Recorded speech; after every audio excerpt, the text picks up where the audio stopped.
Now, the story itself reveals a very important truth or truths. It reveals us, number one, it reveals what Satan is doing to us. Okay, verse number 28, he possesses us. People are possessions of Satan.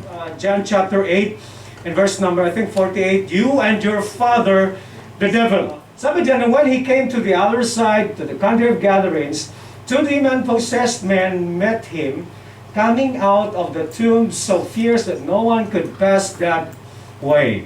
Now, Satan has been possessing these two men, and this is actually a picture of us being also possessed by the powers of darkness.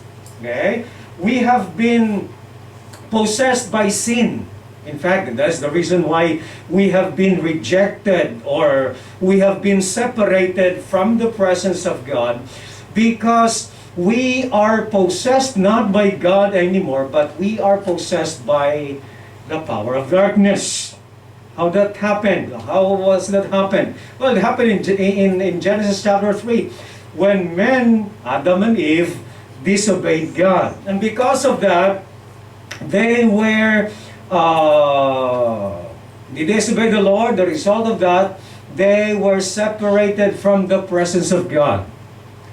Okay, so after that time, sabi nga natin, men became the bondage or in bondage to sin, in bondage to Satan, because sabi ni Kristo, we are now of our father, the devil.